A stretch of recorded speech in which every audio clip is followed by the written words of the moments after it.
California of the past. I am California of the past. I am California of the past.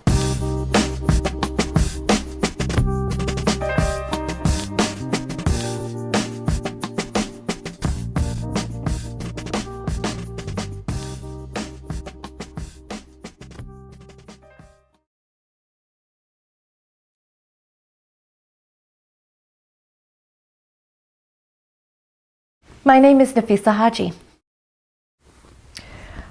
I was born in Southern California, though we moved to Chicago when I was a couple of years old. And when I was a child, like many immigrant families planned to do, my family packed up and moved back home to Pakistan, a country I didn't know. I remember the day we moved very clearly. It was the day after my 6th birthday, because on my birthday, my aunt took me to Baskin-Robbins for my free birthday scoop of ice cream.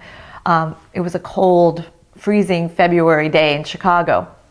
Well, my nuclear family, my baby brother, my mom, my dad, and I, we left Chicago, flew halfway around the world, and arrived in Pakistan into the open, waiting arms of tons of relatives, all of them strangers, people I didn't know, in a much sweatier climate than the one we'd left behind. These strangers pinched my cheeks and hugged me and screamed and yelled and acted as if they were very excited to see me.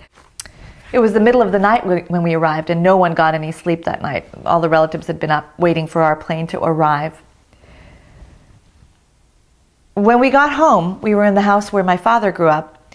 There were some sad stories to share too. My grandfather had passed away while my parents were in the States, my dad's father, and my grandmother shed a few tears in recounting that story of the day he died.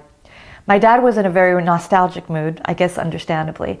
He took me on his lap and got in the mood to tell me the story of our family's history. In doing so, he talked about our ancestors, and he told me that our ancestors were Indian.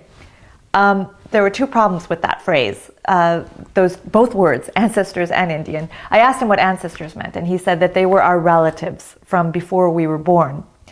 The problem was that I got the meaning, but I hadn't heard ancestors. I'd heard him say AnSisters. And the other problem was that word Indian. So the picture that got painted in my head from his phrase, Indian ancestors, was a group of wise, old Indian Americans, women with feathers in their hair, long braids. That was what I pictured. It was the only way I'd ever heard the term Indian before.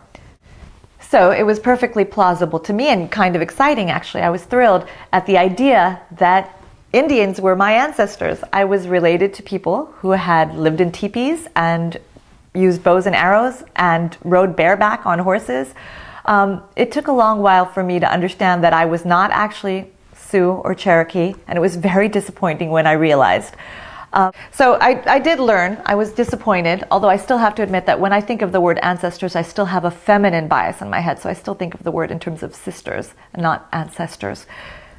And when you come to think of it, the confusion wasn't really my fault. The whole thing started with Columbus. He was the one who made the original mistake to begin with. I was just carrying through with it. I always look back at that moment fondly, that moment when the way I understood words, or in this case, misunderstood words, gave me the chance to claim a heritage that wasn't really mine in terms of family lineage.